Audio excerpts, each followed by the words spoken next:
Hello and welcome. I'm Prabhu Chawla. We are hosting a special show which we call Expression without fear or without favor. Today's topic is global consequences of Chinese military misadventurism. All the newspapers are full of headlines. Everybody has a point of view. Who's saying what? We don't understand. Dissecting the narrative which is going on in China-Indo relationship is very difficult these days. People are taking predetermined stands as if they are the experts, and those who are dying on the borders know nothing. We have got a great panel here to discuss, and all of them have worked in the field as well, and they are the best person to give us a proper perspective of what is actually happening and what it means for the world and India. We are not confining ourselves that whether A has won or B has won. How many bodies came back? How many bodies went back? That is not the discussion. Discussion is that how China is behaving or misbehaving with the rest of the world. Our speakers, one of the best speakers, one we have got top speaker, Air Chief Marshal Arup Raha, PVSM, AVSM, VM, ex-Chief of Air Staff, and Chairman Chiefs of Staff Committee. After that, we have Lieutenant General Syed Atta Hasnan, PVSM, UYSM, AVSM, SM, VSM, and BAR, an ex-military secretary of Indian Army and ex-corps commander 15 Army Corps at GNK. He is the person who has been in the field also. And finally, we have Commander V.K. Jetli, an Indian Navy veteran, coordinator IIT Nations, ex-Fauji for Nation, and professional for India. As an IIT graduate, he has done massive work. And he knows inside out of operations what happened in the Navy as well, and he's expert on military affairs as well. He will be moderating most of the questions. I'm just a civilian sitting outside looking at the situation from an ordinary citizen. Like many other anchors, I don't have a predetermined position. I will frame my questions, gentlemen, on the basis of what all of you say. That has been a philosophy. Let the people answer who know the subject. I would draw to get information out of you so that things become easier for those who are watching this show. So over to Mr. Jetli or Commander Jetli to ask his first question. Thank you, Prabhu Chawla ji. So nice of you. And thanks for inviting me to this August forum. And I'm in the company of two great military stalwarts. Sir, let me ask the first question to Lieutenant General Atta Hasnan ji. Sir, since yesterday, I am listening to the news, and it is quite disturbing that opposition parties, some of them, only one or two, in fact, yesterday when the Prime Minister was speaking, he got the total support from all the political parties except two. And I don't have to name those two political parties, everybody knows it. Now I'm surprised, and they are putting accusations also. When army does something great for this nation, and when some political party questions it, it really hurts me as a Fauji. And I'm sure you are also a Fauji, sir. Can you throw some light on what is the actual situation on earth? Actual situation in Ladakh, sir. Lieutenant General Atta Hasnan, sir. Okay. Thank you so much, Prabhu Chawla ji, for inviting me for this discussion. It's my pleasure and honor to also be with my coursemate, Air Chief Marshal Arup Raha. I think most people are not aware that we are actually also course-mates. And therefore, I'm also very happy that the air power part of it is all going to be answered by him, because right through my 40 years of my career, the one thing which always overwhelmed me was air power. I could never really understand how the airmen, these pilots would ever go about doing what they were doing. Amazing things, absolutely. Having said that, yes, you are right. We have been observing over the last few days and yesterday evening's events. To my mind, not a failure in any way. It was out of 20 parties, 18 parties were absolutely on board, and the other two parties also extended their support, but were putting a lot of questions at the same time. I was reminded about 1971 when at that time Mrs. Indira Gandhi got the fullest support. In fact, she was called Durga by Atal Bihari Vajpayee at that time. In 1999, Atal Bihari Vajpayee as the Prime Minister got the total support of the political opposition. In 1994, when India was under intense pressure of the international community, on 22nd of February 1994, the entire all the political parties came together and passed the resolution, the joint resolution of the two houses of parliament. So we have had a history of tremendous political consensus. There's no doubt on issues connected with national security. Now, at the moment, it become a political commentary, so I don't really want to go into it. At the moment, we have a situation where there is a very deep ideological divide in India, a political ideological divide in India, is a kind which has not existed for very long. And therefore, political parties are always looking for issues on which brownie points can be made, some kind of a pressure can be placed on the government, while at the same time trying to project that they are actually supporting the government in terms of national security. So I would say this is a very, very temporary kind of a thing. We should not take it too seriously, because there are far larger issues than just the political divide. And those are the issues that we should be actually addressing. The situation on the line of actual control is such that the Chinese have decided, to my mind, they have decided the reason why they have come at such a point in time in 2020 is there are three prime reasons. Number one, the strategic environment of the world is rapidly changing, and they are sensing an opportunity that they can be the prime movers with their narrative to set the new world order in 2020 and beyond.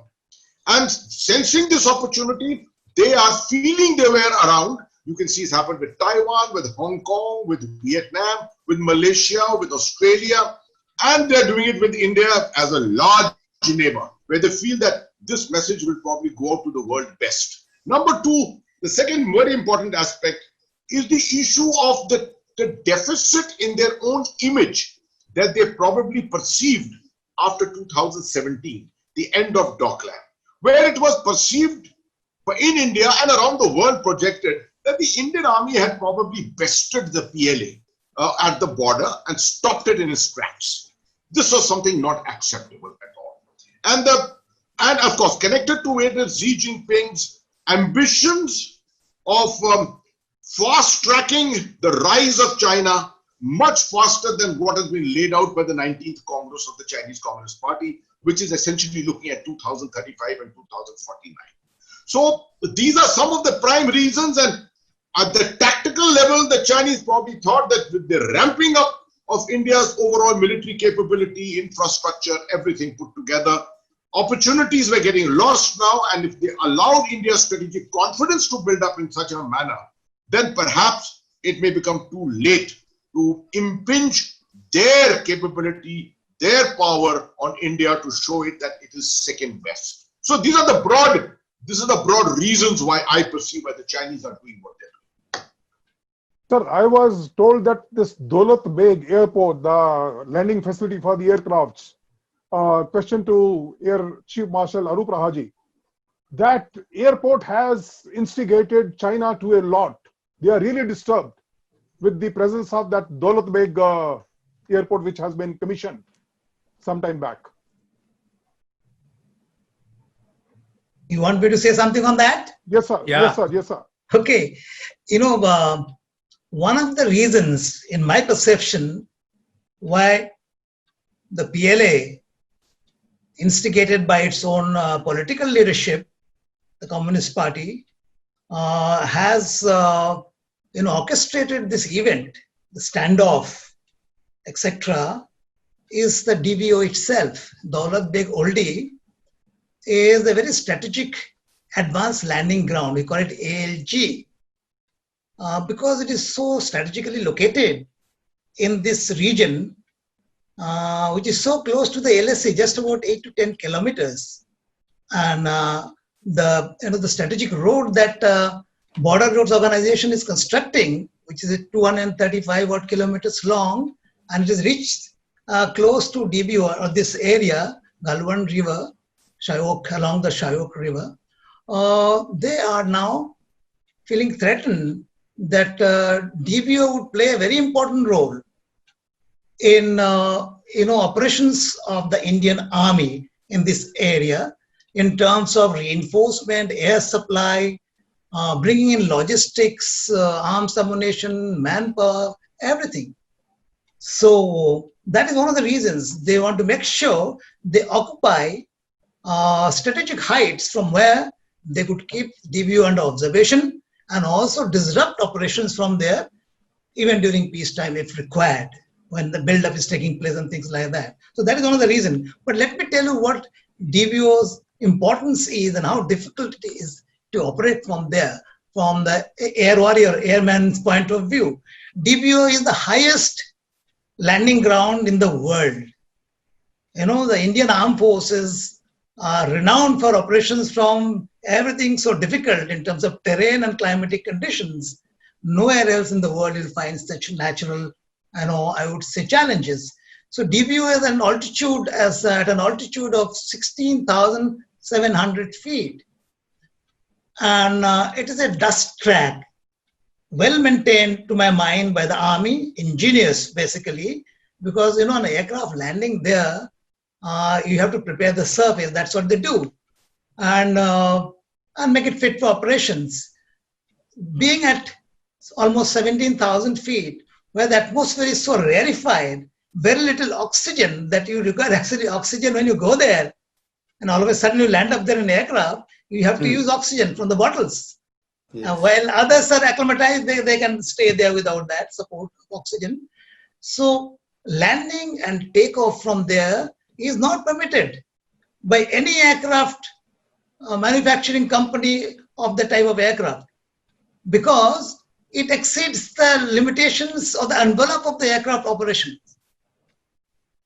The limits of the aircraft operations in terms of landing height and landing takeoff for AN-32, which you operate from there, and C-130, the Hercules special ops aircraft, which you bought from the Americans, is actually up to 12,000 feet, very close to the height of Leh and Thois and things like that.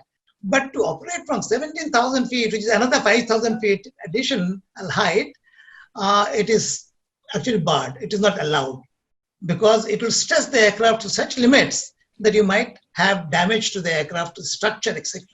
The landing speed will be almost 1.5 times the normal landing speed.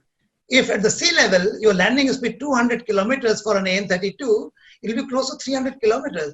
So it will stress and strain the structure of the undercarriage. It will also stress and strain the rubber surface of the undercarriage. And the engine performance, etc., will be reduced. And in fact, if you have some problem with the engine, you can't even switch off because you cannot restart an engine at those altitudes. So there are a lot of challenges. The pilots will fly beyond the envelope of the aircraft that it has been designed for. So that is the challenge, and I think our engineers and our pilots are extremely good professionals, and they prove to the OEMs, original equipment manufacturer, that we can do better than what you have recommended. So that is the difficulty of operation. So Chief, I'll ask you a question. Very special I'll ask you a place. question. Sorry, Yes, because this is interesting information for me. Are we saying that we are the only Air Force in the world which has operated plane at that highest altitude in the world? You're absolutely right. There is no other airfield at those altitudes. No other airfield in the world. So that is the beauty. And in fact, in the 60s, the Packet used to fly. The Packet aircraft looks like a bumblebee. And everybody says, how can this aircraft fly? It beats all the aerodynamic theories of physics. So, but this aircraft had an extra engine. It's called the jetpack, the third engine. And with the help of the additional thrust, this Packet aircraft is to land regularly there. And take Commander off Jetli, because you will not ask yourself question, I will ask you question now. Because you are going to ask everybody else, but so who will ask you? So I'm looking from the Navy point of view. You are expert in you are reading, you are writing, you have been doing many things. From the naval point of view, what kind of role? Because China is a place where there is no Navy role involved. But how do you look at the point of view of Navy? How to contain China? Is there any way where Navy could have also played some role somewhere? Yes, sir. Yes, sir. Our Andaman Nicobar Islands, they are located at a beautiful strategic position. And during last few years, the Andaman Nicobar command has been made a tri-services command. And in India, that is the only tri-services command, Army, Air Force, Navy. They are all under the same Lieutenant General level officer. Now, from there, our army also can take part, our Air Force and Navy, all the three together. They can actually block the supply chain of merchant shipping of China from there. They can Okay. stop their routes. Somalia, China got perturbed with the so-called pirates in Somalia, and they had to send their special ships to contain them, and all the countries also joined. If they were scared of the Somalia pirates, just imagine if Indian Navy goes in full force and tries to choke their all shipping lines, China will feel very, very disturbed. And China is dependent, their economy is dependent on a lot of exports and imports, and that all happens through the shipping routes.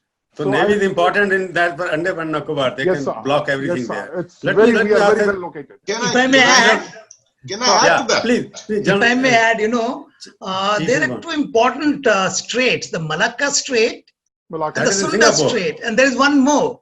So these straits are the choke points in the movement of shipping through these areas. These are very important areas. So those can be actually used as strategic choke points to be blocked by Indian Navy, Indian Air Force aircraft based in the Andaman Nicobar Command. They're very close from there, and it will be very effective in terms of action against shipping and cutting down the supply lines, the supply chain, as Commander Jetli mentioned. If I want to know Malacca Strait, you Fine. have spoken about, you have spoken about Malacca Strait. I remember reading somewhere that the Indian companies were getting some contracts there and Chinese wanted to stop them. Is that correct? They were able to they were successful or not? I do not know about this, but definitely, China is always trying to build its capabilities in the Indian Ocean region, especially in this area, because of their vulnerabilities. So they are trying to influence the countries in this region to be friendly with them and have some control over these important straits, Malacca Strait. Let us settle for one question, all of you. May I add? Yeah, May I please. add a line here? Can Yeah. I just, because there is a strategic aspect to this. Let me tell you, it's the Chinese economy, which achieved 14% growth rate at one time and average 10%. What is this economy based on? On manufacturing on the eastern seaboard, completely. The eastern seaboard is supplied for energy by the sea lines of communication from the Persian Gulf through the Straits of Malacca, right through the South China Sea and up to the eastern seaboard. And the finished products, container traffic, also comes by the same route. So 80% of China's energy goes by this route, and 80% of China's container traffic goes by this route. Now, when you're looking at this, the possibility of choking it, but it's not so simple. You see, Air Chief Marshal Raha will agree with me. When you send an infantry platoon across the line of control, you may not start a war. But if you send one Indian Air Force aircraft across the line of control, you will start a war probably. The same with the Navy. You say with the Navy, you try doing anything in terms of the freedom of navigation in international waters, not alone you, the international community will come after you. So you have to be very careful with what you say here. And of course, you can do this with China only at a pinch when you have the fullest capability. And that is the reason why the Americans want us in the Quad. They want us along with Australia, Japan, and everyone along with that. General, you have put a point there, but I'm just looking at the possibilities of what can India do to block and choke economic activity of China. When the global atmosphere is against China, you raise the question about global implications. If the entire atmosphere in the world is against China at the moment, India can block the movement of ships and whatnot. It's going to happen there. But let us go back to the basic question, because Mr. Jetli is also there. I'll get back to him again because he has to explain certain things. Let us settle one question. Debate about what is LAC, because the opposition party now is charging that we are redefining LAC, redefining boundaries, because Prime Minister categorically said that China did not enter our territory. And how did the people die? Where did they die? How did they die? These questions remain. As the operation person, General Sanan, because nobody should question the Prime Minister's statement. When the Prime Minister with full responsibility said that they did not enter India, did we enter China? Okay. Let me try and answer this question. Firstly, I entirely agree with you. Once the Prime Minister of India has made a statement and with full commitment, with all his advisors advising him, there is no question that I, for one, will put any doubt on that aspect. The line of actual control is actually a perception. It's a perception. The Chinese have a certain perception and we have a certain perception, and in some areas, this perception matches. In some areas, there is an overlap of the ground. Because of that overlap of the ground, we like to go and establish our claim over our claim lines of the LAC, and they like to do similar. So what happens is the standoff between our patrols takes place from time to time over the last maybe 10, 12 years that this has been happening. We have been following benign drills as a part of our overall agreement. We've been following benign drills of putting flags to say you have reached the limit of your patrol, don't come beyond this, this is our area. Similarly, they do the same. Then they leave behind some telltale signs like some tins of fish and milk and chocolate wrappers and things like that to say that this is our claim. So this is the kind of thing which has gone on all these years. Now suddenly from 2017, this whole thing became a little more virulent, should I say. Because the Chinese started establishing their claims a little more robustly. And obviously it was to the attempt to try and intimidate India. That was the whole aim, intimidate India. As far as your question regarding the Indians, no, to my mind, the Prime Minister's entire statement and perception is actually based on the incident of the Galwan Valley. He's not talking of anywhere else. He's talking essentially of the Galwan Valley. Yeah, correct. That's right. That was what was the point of focus in this inter-party meeting, this thing with multi-party meeting, which was there, which was going on. In that, if you see the line of actual control, no, General, Chief also and colleague, Mr. Jaitley is more well informed when the government sources are concerned. I just want to know, because people have died, people have disappeared. Absolutely. Both sides have happened. There are some. No, let me complete. The question arises for a gentleman or ordinary people who want to know if people have died. 40 of them have died from 5, 6 different states. Dead bodies have gone there, wrapped in a proudly tricolor of India, and they have died for the nation. People would like to definitely know that if they did not enter our territory, why can't you say, yes, we entered their territory, wanted to beat them back wherever they were, and in the process we were martyred. But the question is, Chief Rahav, I will ask Arup, what could the perception? How do you interpret? You are the person on the ground also, you can feel. When you say people have died, where did they die? They died when they were going that side. They died when they were passing somewhere. There must be some... Yeah. Can I explain this? Prabhu Chawla Sahab, I have commanded my unit almost in the same area. J&K, yeah. Not in Galwan, but in Pangong. So I was commanding officer of the unit in 1994-95 in this area. So I had this clear perception of what the line of actual control is and what are the type of operations which take place here. Now, on the 6th of June, when there was an military agreement between the corps commanders of the two sides, some directions were given to both sides to carry out de-escalation and probably move back. The Chinese, as true to their nature, are not rule-bound. They are not a rule-based. They don't believe in rules, and they were dragging their feet.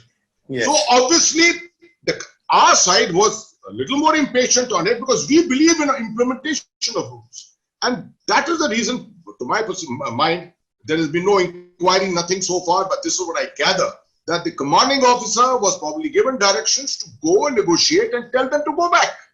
Now, at the same time, there was some structure for observation of the traffic which had been put up on one of the hilltops, which was clearly in violation of the line of actual control. And the commanding officer with his men, this patrol had gone there, they had brought that structure down. And subsequently, they were waiting for them to bring down the second structure. That didn't happen. And then obviously a little impatience was setting in, and they probably crossed the line of actual control primarily to go and speak. Now, there are so many times I had gone across the line of control in Kashmir to speak to my counterpart on the other side in a flag meeting. This was like a flag meeting. You were going on the other side to meet your counterpart on the other side. That is where the whole problem started.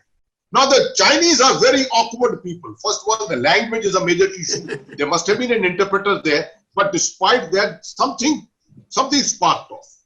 And there has been a history in the last 2 years of a little bit of this, what is called in Hindi, hatapai, with giving clubs and giving sticks and iron rods. That is what started, mukkebazii. It started off, that is what started off. And it was very violent. The commanding officer was hit and probably killed on the spot. And when the men at the rear, who were probably a little distance away, 400, 500 meters away, when they learned of this, then they, of course, they were their whole this thing was they were in great temper.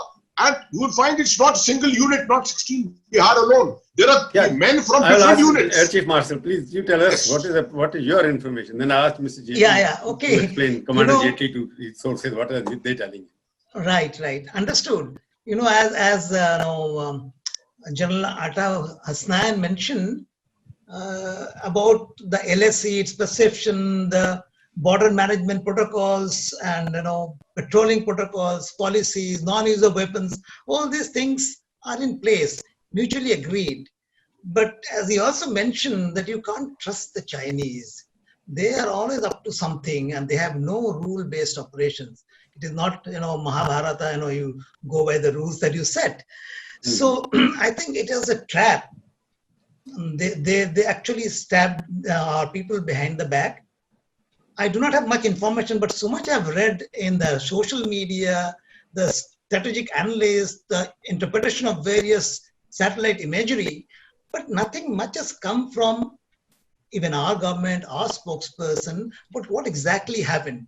And from the Chinese side, you can't expect anything to come. Whatever will come will be basically propaganda and information warfare. No truth, it will be all lies, and will blame India. So since facts are not known to me, I would not like to comment, but I feel that we have been led into a trap, and it has been orchestrated by the PLA, because they came armed with such weapons which is normally not used.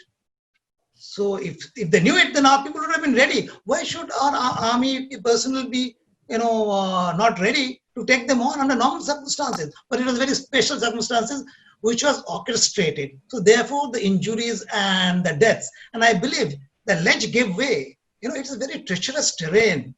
The Galwan Valley, the ledge on which they are actually jostling and fighting or whatever it is, I believe because of the weight of so many people there, the ledge gave way and people fell into the flowing Galwan river, which is the hypothermia itself is a big cause for loss of life.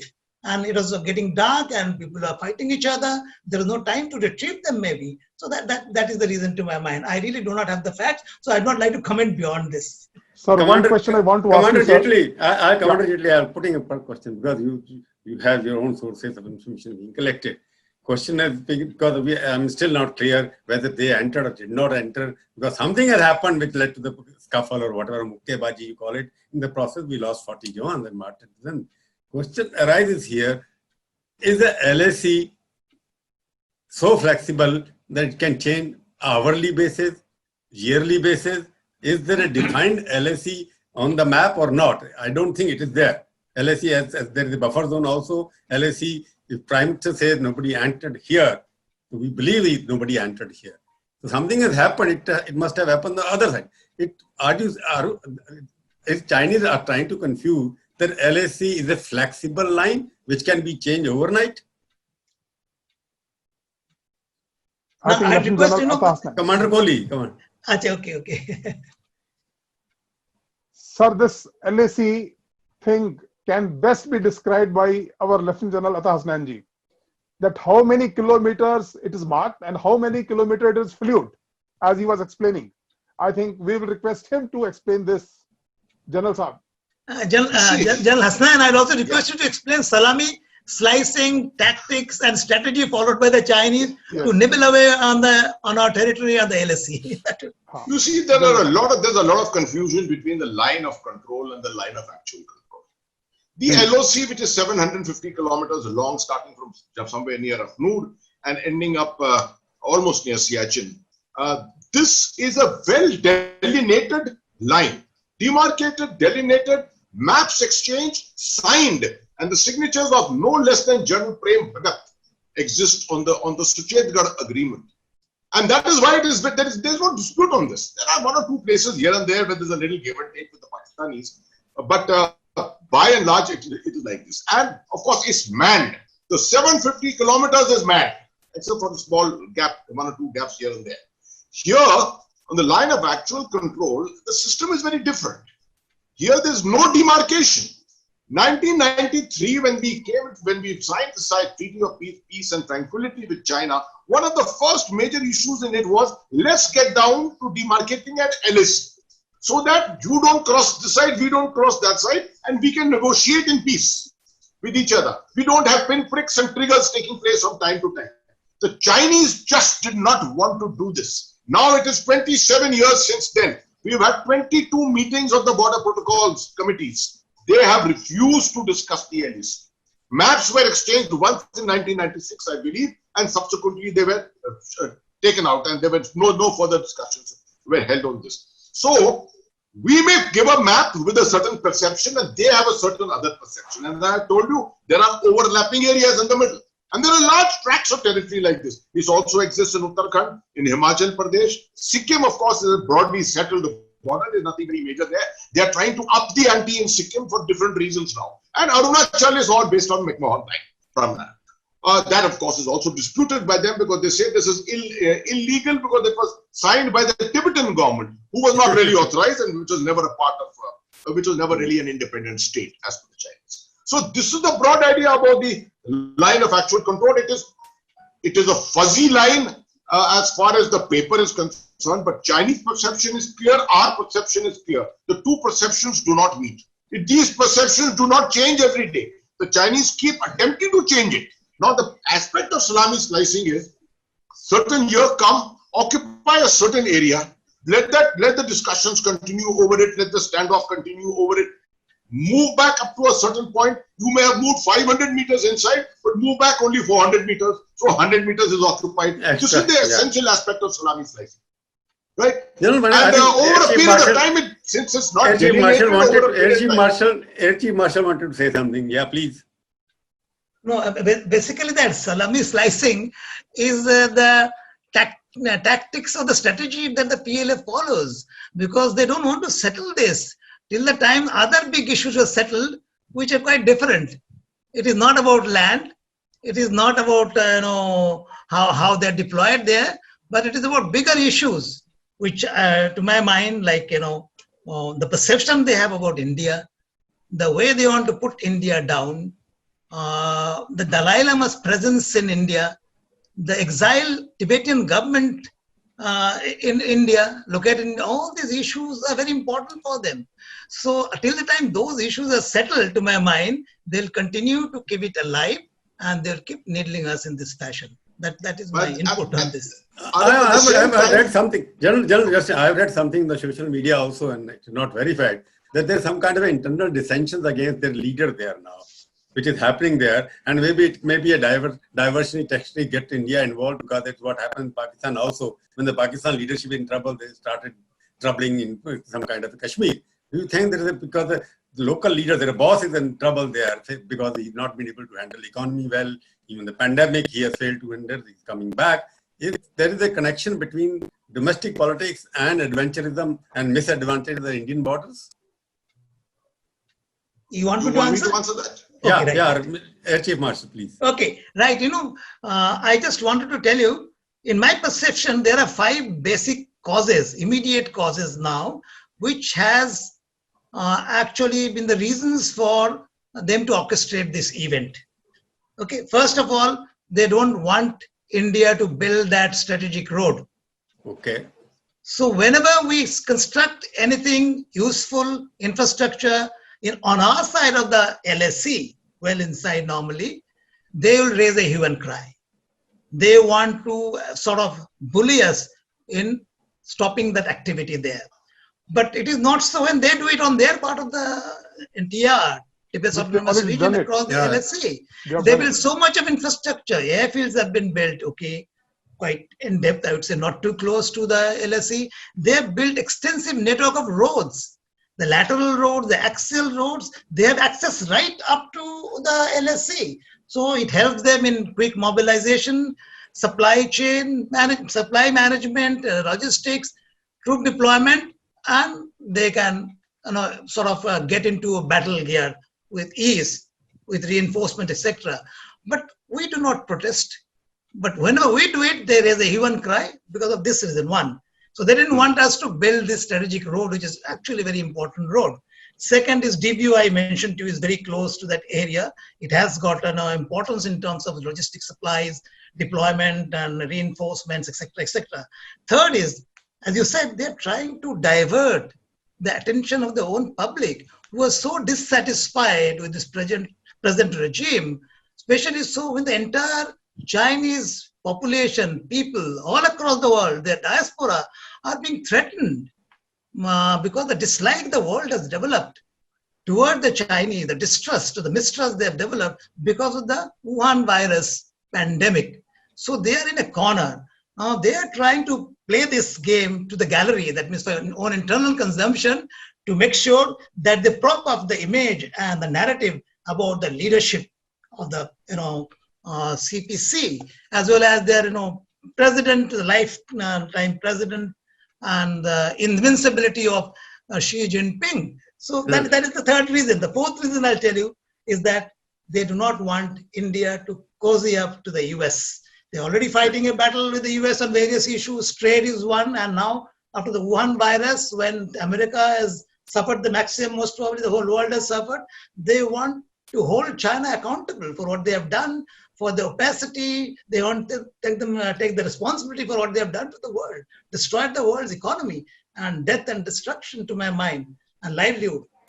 And the last point is that they do not want other nations also to incline to join up with the US and the other forces who are inimical to China. So it is a signaling basically for other nations. It is kind of a threat and warning to India that do not lean towards the US. These are the 5 reasons I could think of for this. Commander Jetli, yeah, please. I want to ask one question. In case of all-out war with China, suppose, let's hope it doesn't happen, but suppose there is a war, all-out war with China, which are the countries you feel can actively play a role? Because some people are saying Japan, Taiwan, Philippines, Vietnam, etc. They all can come with India and choke China fully. Do you feel that possibility will be there? This question is to both of you, sir. You want me to go ahead first? Yeah. Okay. Yeah. Right. This issue is wargamed in different establishments and think tanks on a daily basis. Let me tell you. Right. And the conclusions which we come away with, mostly opinion of very, very experienced diplomats. You see, I don't deal with diplomacy. The Air Chief Marshal doesn't deal with diplomacy. We deal with war fighting, right? But very seasoned diplomats have all told us, and this afternoon there was a particular show in which I was participating, where also it came out. The world will keep privately telling you, we support you. We support you against China. The only country will be the one and only country will be the United States and a few countries of Western Europe. I do not believe there will be very many more countries because their economic interests are equally involved with China. Countries like, well, I don't want to name them, but there are many countries which profess very, very strategic relationships with India, very strong economic relationships with India.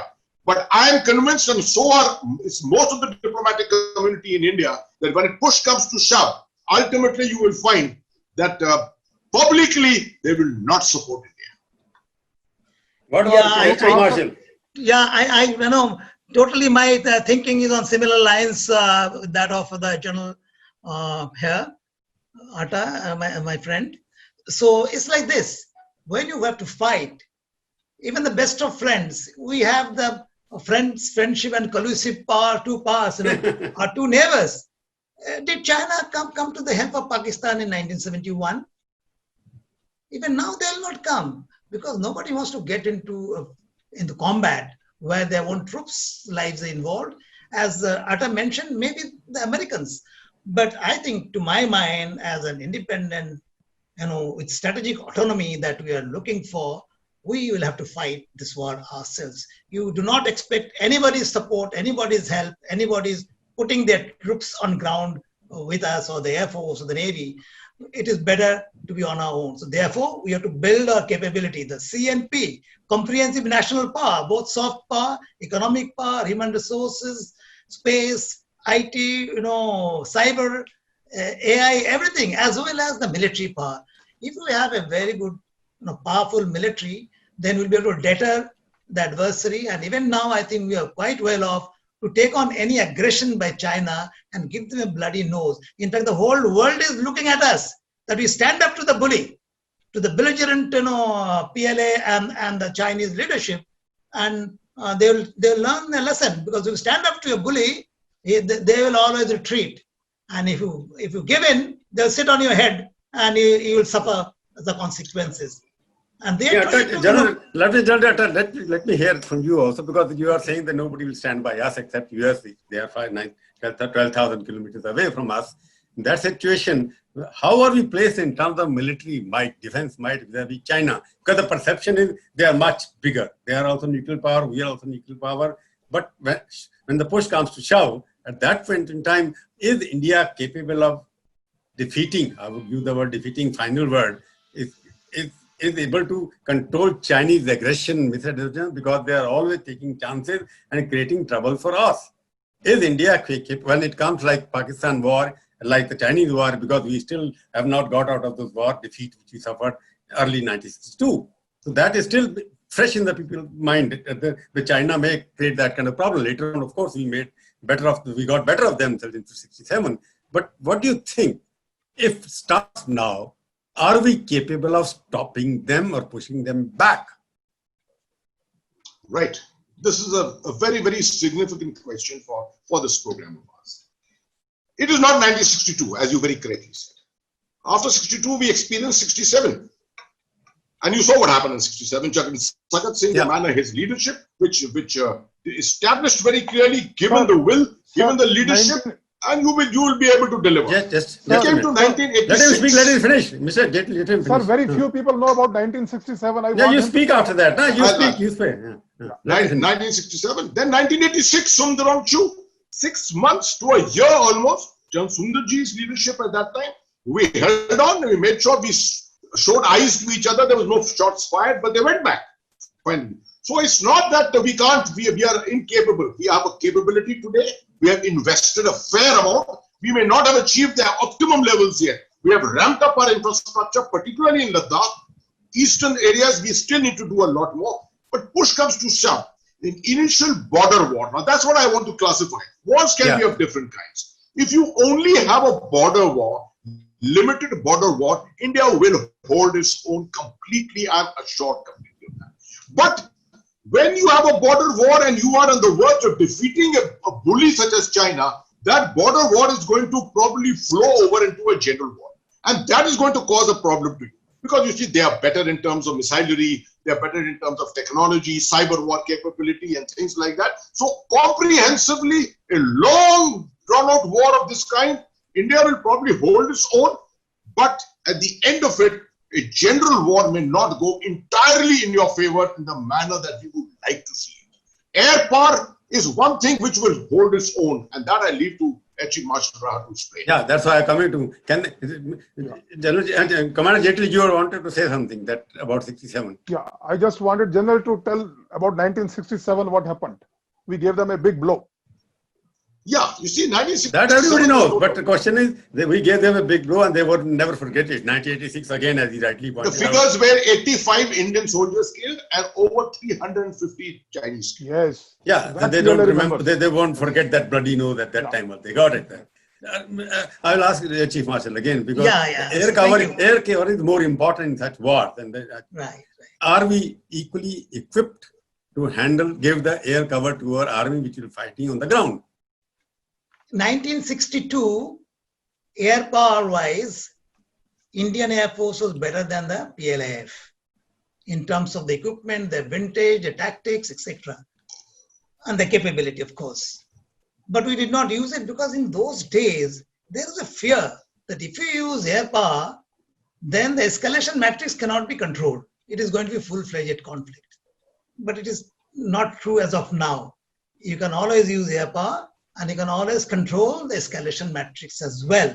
You got to have clear-cut objectives, end states after every stage. At this stage, I want this and I'll stop. If the adversary does something else, we'll go up to this. So it has to be calibrated and it can be done. So now, as far as air power is concerned, and even the army is concerned, in this theater, if you have border war or local conflict, like Atta mentioned, then you have only certain optimal forces who can take part. You cannot put whole of the PLAF and whole of the PLA or the others. So it is certain amount of forces that can be deployed optimally for the best results. So you cannot put everything there. Therefore, even the optimal application of force, be it Air Force or the Army, we are slightly better off because we have better Air Force capability vis-a-vis the PLF capability in this area, be it the TAR.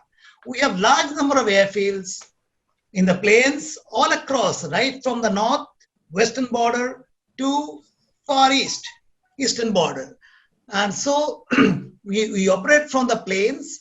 We have the aircraft technologies who are 4 plus fighter aircraft. They will outdo the performance of the PLAF to a large extent. Secondly, I think our people are battle hardened. You recently saw what they did in Balakot and then subsequent next day's air combat. So, and we have done a lot of exercises with the best of the air forces in the world, be it the USF, the Russian Air Force, and the Royal Air Force, Australian Air Force, South African, everyone, French Air Force, and everybody has very high regards for let me put all three of you a specific question. Very short and short answer I wanted. Do you think is there a possibility of a border war? I won't call a full-fledged war because Atta has used the word border war. Is there a possibility under current circumstances of a border war with China? Because Pakistan is dormant at the moment. They are just creating some problems there. If China is working as a proxy on behalf of the Pakistan to destabilize some kind of Indian system. You want me to answer? Yeah. Then I think Atta can come. All three should answer. You see, border war possibility is there, but I would say it will be more or less localized. It will not be full scale all along the LSE that you have a conflict. One, because China cannot win in this border war. That I'm very sure, and I can assure you. So are you saying that there's a possibility of limited border war? Limited border war is what I'll go in for. Yeah. And you can use the air power. You must use air power. Then only you'll be able to tilt the balance in favor of the Indian force. That is one.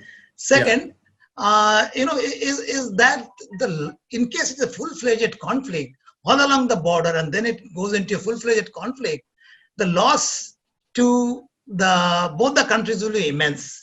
We'll go back by several decades, but China will not be able to come up as number one power in the world for next 3 decades plus. So they'll have to let him say it very short because we have very limited time left and we have many questions left. Let me bring in a slightly different angle. I am getting more and more convinced that it is the Ladakh sector purely which is emerging as the center of interest for the PLA. And there's a reason for it.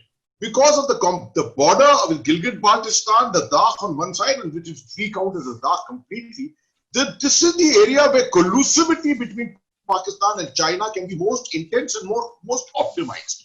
And the possibility, everyone looks at Eastern Ladakh, everyone looks at Kargil. The area where things are happening today is the central Karakoram Siachen sector. This is the most vulnerable sector. In the beginning, when Arup had spoken about DBO, the strategic importance of DBO is the capture of DBO means India loses the Karakoram and virtually loses the Siachen. Therefore, the Shyok Valley becomes a part of the Pakistan-China link-up. And that creates an arm, an artery of the new China-Pakistan economic corridor. You see the fragile corridor that exists today. Is there a possibility? I do not anticipate that it will go to that level. I feel that at the moment it is all posturing primarily to put India down and send a strategic message. If this thing ratchets up a little more through this campaigning season, next year will be a new year and we will see how it plays out. Yeah, Commander Jaitley. My view is China will not dare going ahead full ahead war. They know it. Border war, I'm saying limited war. Border war, yes, sir. They will not go ahead for it because they know they will get a very big blow, which will be very, very bad for their economy, and their economy will just vanish. Today, just see how their badly economy is going to down just because of India boycotting. We are a very big market, and we are giving them some, I think, $70 billion every year. So, which is a big money. So, the way sentiments against China is building up all over the world, they will not dare going full ahead war with India. So we're talking about global implications of this standoff which is happening between India and China, as Commander was mentioning, that China may be, in terms of hardware and software, may be much mightier than India at the moment in terms of numbers, but in terms of economic weapon, India holds the balance key. Or India, with the rest of the world sentiments, can they block China from this misadventurism, because ultimately China is a manufacturing hub of the world. Once throughout the world there is some kind of a reaction to Chinese goods and other things, do you think China can go back if that kind of economic pressure is built globally on them, get lost, or we'll throw you out of our country? Would you like me to answer that? Chief. Okay, let you say it. Yeah. Okay. I think the misadventurism militarily and its consequences are quite serious globally. Now, first of all, I must include all the skirmishes that have been taking place with China on one side, with all the littoral states of ECS, East China Sea as well as South China Sea, and of course India is another. So what will happen is if this bullying or hegemonic behavior and belligerent behavior continues, and especially post this COVID-19, the Wuhan virus pandemic, the whole world has lost interest in China. They have understood the vulnerability of doing business with China. As it is, many countries are trying to pull their businesses out of China, be it the US, be it Japan, be it European Union, Australia, including maybe others, and also people are going to prevent investment of Chinese, monies in various countries. They're going to boycott the Chinese goods. So it is not going to happen over a day or two, maybe over 10 years, because we are so much into it. They have become they have outsourced everything. And Europeans, the powerful nation, the US, because I think it was the greed of the Western nations, the US, etc., to get cheap goods from China. They brought them on the world scene by giving them opportunities. They thought they'll influence them through market economy to become a liberal state, and their people would not suffer at the hand of repressive one-party regime. Communism had failed in USSR. Similarly, they thought this will also fail in this country, but it has not failed so far. But I can tell you, if they continue in this manner, with their belligerence and fighting with everyone, then there will be internal dissensions as well, because market economy and the authoritarian regime do not go together. They do not gel. It is like water and oil. Okay, so you can give them, meet their needs, basic needs with market economy. But once you meet the basic needs, as per the Maslow's law, they'll also start looking for liberty, freedom, and other aspirational needs.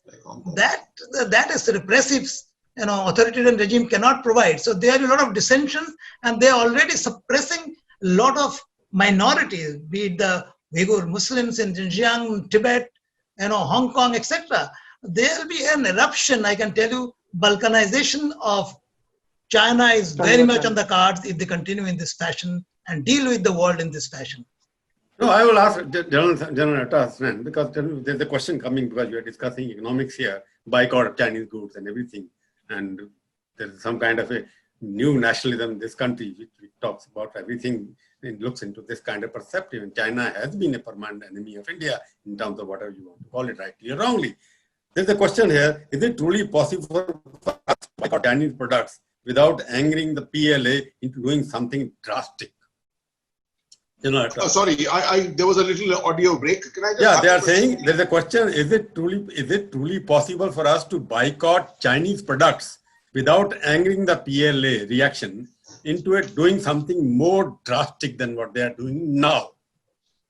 Well, one of the assessments which was there very clearly about the PLA's so-called bullying tactics or Chinese bullying tactics was the fact that in the middle of the pandemic itself, India had gone ahead with the, I think on the HDFC or the HSBC bank, that we prevented the stakes, uninterrupted build-up of stakes of Chinese finances within the Indian banking sector, and we put controls over it. And that irked the political leadership in China tremendously. Obviously, India is a very important market for China.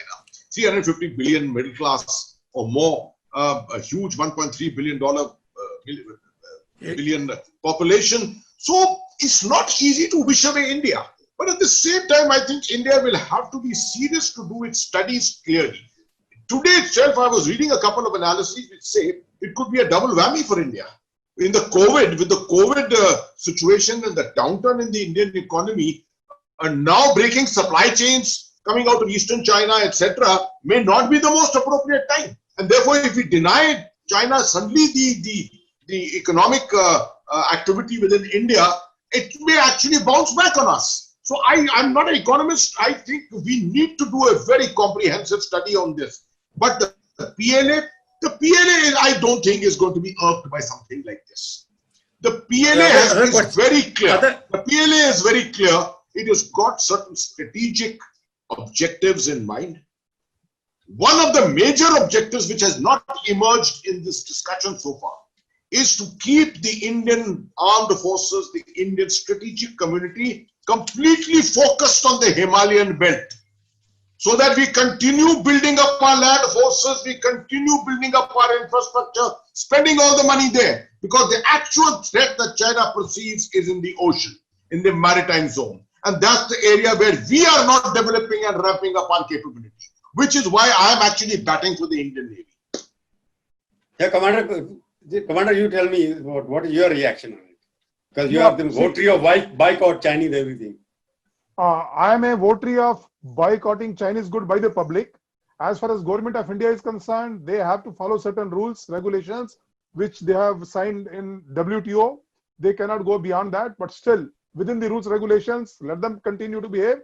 But the general public, they should boycott Chinese goods because they earn the money from us and then use that same money at the border to kill our soldiers. So general public should boycott all the Chinese goods as far as I'm concerned. But it will not provoke China to act much more strongly and react. No, sir. No, it will not, sir. No. On the other hand, they will be forced to kneel down and start building relationship with the Indian public, because they are benefited in the question because India.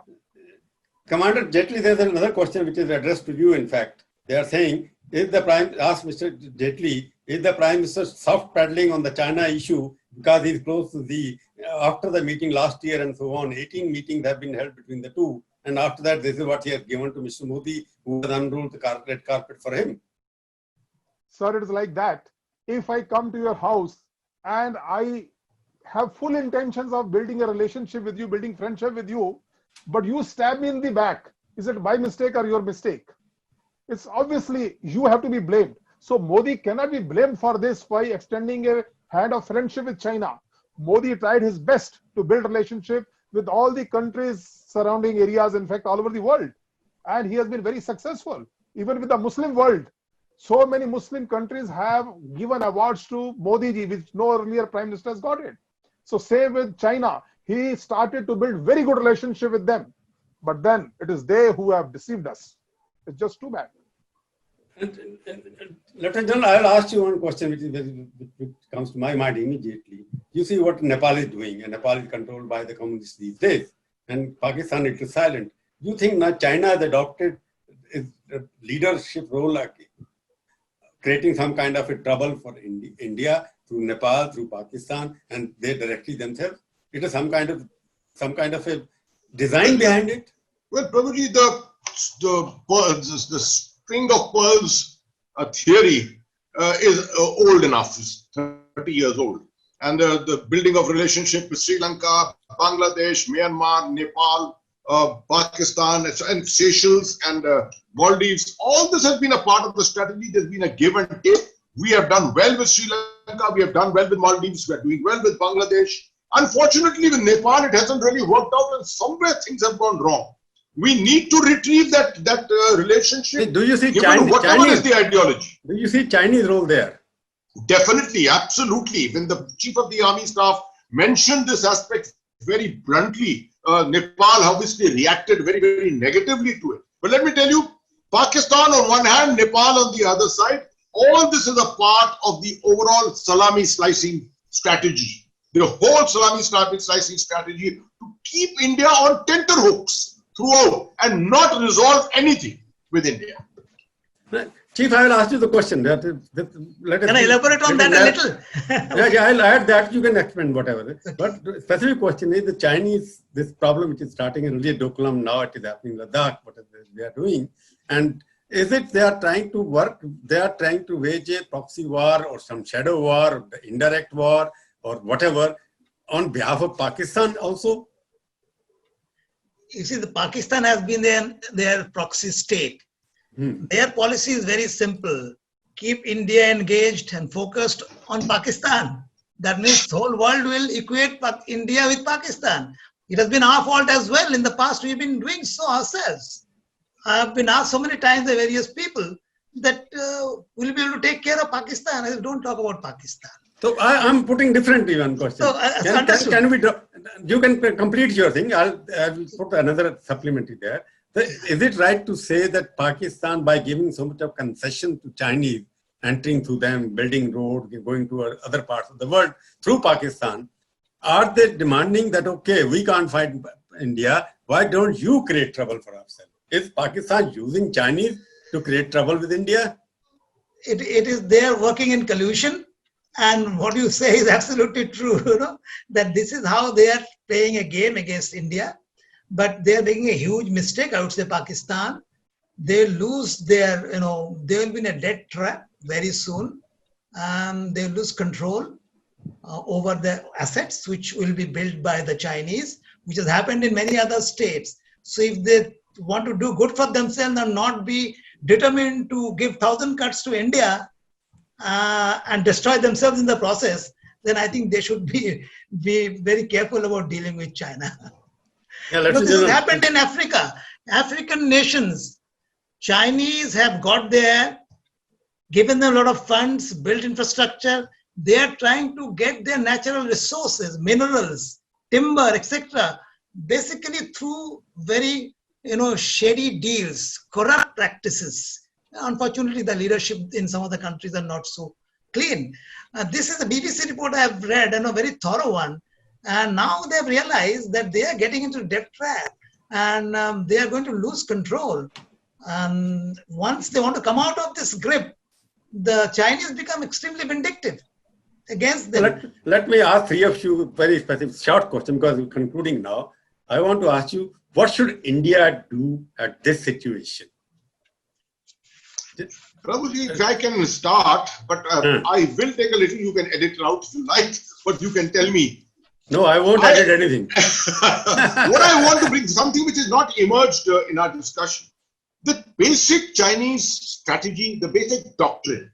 You see, 1993, China came out with a doctrine called War Under Informationized Conditions. It was the lessons of the Gulf War I, where CNN entered into the drawing room of the world. From there, they realized the power of information. And 10 years later, in 2003, they came out with a new doctrine called the three strategies. The three strategies were essentially media warfare, legal warfare, and cyber and psychological warfare. Now, this is the essential strategy which China likes to adopt against any country around the world. They will psychologically swamp your mind to tell you are just not capable of fighting them. They will retain a strong posture, have a lot of their armed forces, demonstrate a tremendous amount of what they're doing in Ladakh at the moment, depth areas of Ladakh, all that will happen. I think India just needs to hold on, have the steely strength, build up your armed forces there, show them that we are not going to be carved out, continue building up your infrastructure, look for greater avenues and greater resources for your armed forces, All this then things needs to be built up and ensure you have a political consensus and continue building up a diplomatic support for yourself around the world. China will not go the whole way against you. Yeah, Chief, what do you think? I What want should to India add do? a few points.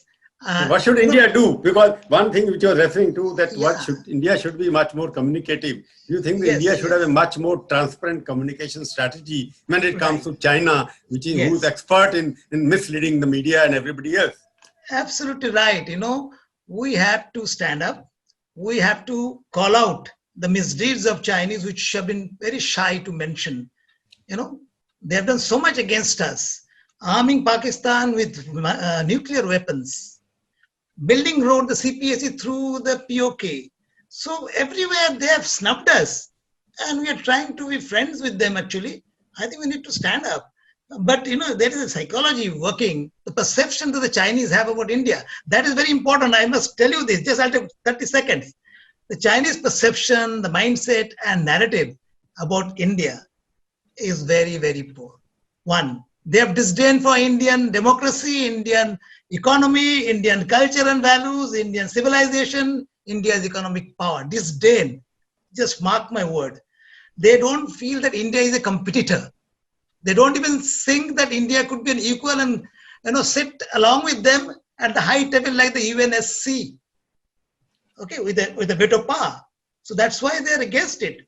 They have a superiority complex, which is based on their present achievements, not only the past civilization achievement, all around economic growth, infrastructure, scientific growth, military, space, IT, AI, cyber, even sports. They have done so well. The Olympics, so they're trying to project themselves as a kind of a superpower. So there is a huge ego, which the CPC is making use of for nationalistic fervor. And of course, they have become intolerant. And other countries, they feel, should adjust to their rise. Their rise, correct. Okay, and they want that in Asia, they will lead the economic resurgence and integration. It will be led by China, not India and Japan, South Korea, and others. And anybody who cooperates with their adversaries, US, Japan, Vietnam, Australia, they're the enemies. Just clear cut. Okay, they'll threaten them, which is there clearly in the statement by the ministers and political leaders, as well as their And of course, the presence of Dalai Lama is creating a lot of problems for them. They think it is an act or it's a hostile act. So therefore, we got to be careful about the perception that the Chinese have about us, and hence we must prepare ourselves with proper CNP to deter them and take care of the threat that is developing across. Commander Jetri, we have to forget now. I'll ask you a question, then you can add whatever you want to add. Commander Jetri, for you it is specific because Nehru coined a word, Hindi Chini bhai bhai. ये अभी इतने साल से चल रहा है, कितने साल हो गए, 70 साल, 60 साल हो गए इस बात को. हिंदी चीनी भाई, no more भाई भाई भाई. ये सब नारा लगाना पड़ेगा कि नहीं है हम भाई भाई. We are no more भाई भाई. नहीं, मेरे ख्याल से नहीं. India should continue to advocate its original philosophy as per our philosophy of this country, Vasudhaiva Kutumbakam, that we believe the whole world is one family. We would like to embrace everybody, but at the same time, अगर कोई हमको आंख दिखाएगा तो उसकी आंख निकाल देंगे. कोई हमारे साथ पंगा लेगा तो उसको छोड़ेंगे नहीं. That should also be very clear. Yes, we want the whole world to live in harmony. That is our basic aim. But yes, we should be prepared enough. We should be strong enough that nobody can look at with us with dirty eyes. That we should be very, very clear.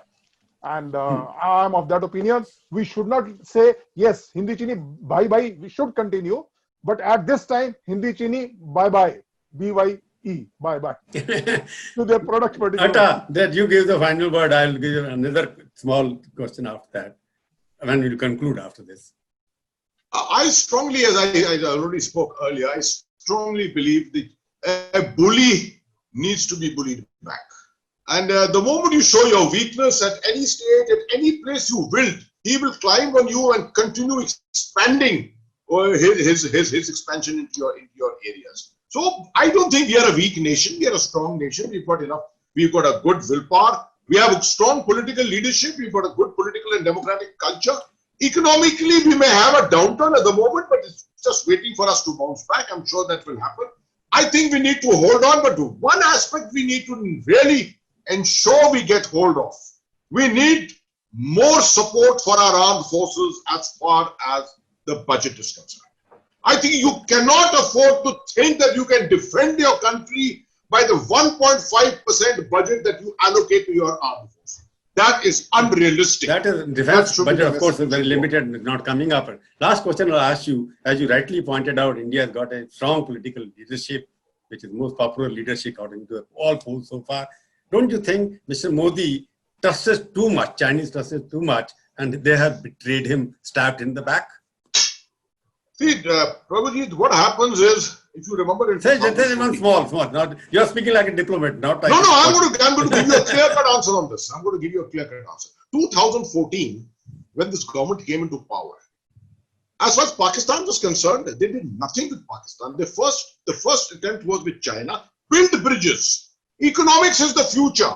That's what stability is the most That's why important he trusted thing. everybody. That's the question I'm asking. He trusted Yes, he China. did that. He did that, and his style of leadership was that. He did the same with Pakistan. He made a visit, a dash to Lahore from Kabul, if you remember, in 2015. Yeah, the birthday. He was stabbed in the back by Pakistan. India was stabbed in the back by Pakistan in 2016 with the Uri attack. He should not trust. Modi should not trust these leaders. Nah? I think you need to, as a nation, we need to keep learning our lessons, and we need to be more pragmatic on this issue. The Chinese particularly are not a rule-based nation. They do not believe in a rule-based order, and we should They cannot be trusted, basically. Yes. Chief.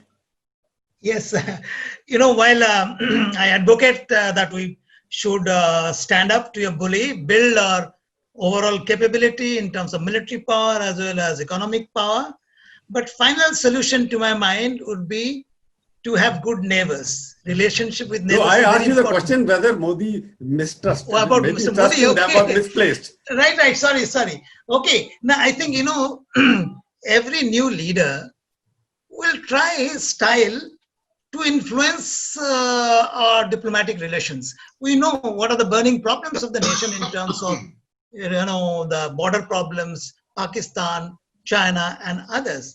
So I think he tried his best. But he got betrayed, so it's okay. We have given him a chance, and he now has learned his lessons, and he will. So he should not trust China anymore, basically. No, he should not. But I must tell you that there was a lot of plea from our side, as General Hasnain mentioned, that defense budget. You cannot say that diplomatically you will be able to take care of all your threats. You will be able to neutralize all your threats or whatever it is. It is not possible. So if you have not invested in those 126 fighter aircraft, the Rafales, if you have not given enough money for the the score for Mountain, okay, I think we have made a solid mistake and we need to correct that. You know enough. Rafale is yet to come. We are depending on Sukhoi as well as now again back to mix anyway. And it takes time to build military capability. It doesn't happen over a year or two. It takes 5-10 years. We can go on and on. China and India has been long relationship. Yeah.